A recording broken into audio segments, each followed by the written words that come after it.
in this lecture, we are going to discuss about the 8051 microcontroller. As we have discussed the architecture of 8051 controller, we know that we have an inbuilt RAM and inbuilt ROM, right? So 8051 is designed by Intel, as we discussed earlier, and this is a 40 pin. You can find here we have up to 1 to 40 pins. Now let us discuss the pins. Let us have a glance of the pin diagram.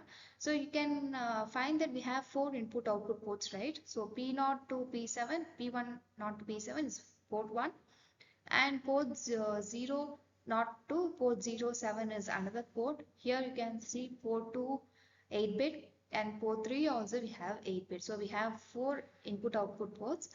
And apart from these input output ports, you can find here that each ports can be used for the other purpose also. Like you can see port 30, port 31, which is used for serial ports, and port 32, 33 used for interrupt pins, and T0, T1, that is timers, 16-bit timers, which is used in the port 3, and read and write operation, that is also for serial ports.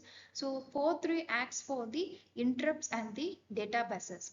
Okay, so here apart from the ports, we have 2 pins for the external oscillator, that XTAL stands for external oscillator. So we have 2 pins which is used for the oscillator purpose, and as usual we have an VCC supply pin and ground pin. And here you can see port 0 pin acts as the address data bus. So address data bus is from 0 to 7 here. Address data bus is 8-bit, whereas address bus we have the 16-bit. So you can see 8D0 to 8D7. Apart from that, address bus where we have 8 starting from the left side to here A15, we have totally 16 bits, right? And you can see EA, that is enable pin, and ALE, that is address latch enable, and apart from that we have programmable, that is program bars indicates that it enables only when the program is to be fed. Okay, next is PSN, that is programmable enable, program status enable. So in depth we can discuss this. You can see from pin 1 to 8, this is known as port 1. This port does not serve any other functions. It is internally pulled up bidirectional input output. This is only for the bidirectional input output.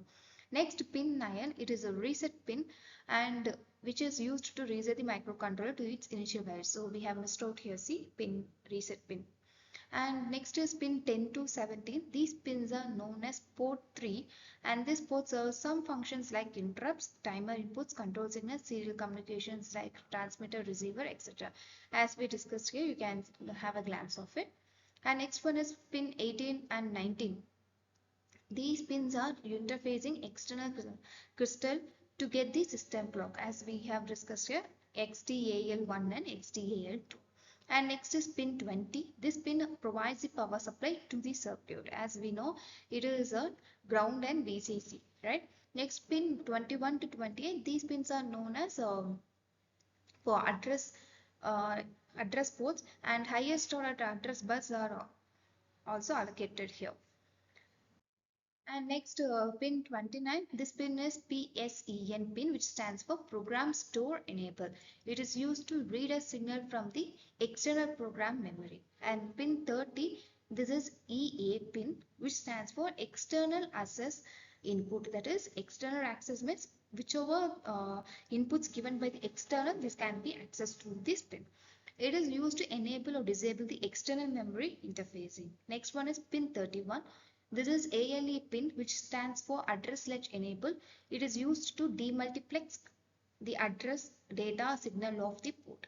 Next is pin 32 to 39. These pins are known as port 0. It serves as input output port. As we have discussed, this is also the address and data bus ports. Okay, have a note of it. And lower order address and data bus signals are multiplexed using this port. So higher order address given from the pin 21 to 28, and here we have lower order address and data bus multiplexed. Here multiplex we have discussed, right? We have multiple inputs and where we can get the required output from it. We have multiple inputs and we can get the desired output from the input selector. And here the pin 40, the final pin, this is used to provide supply to the circuit.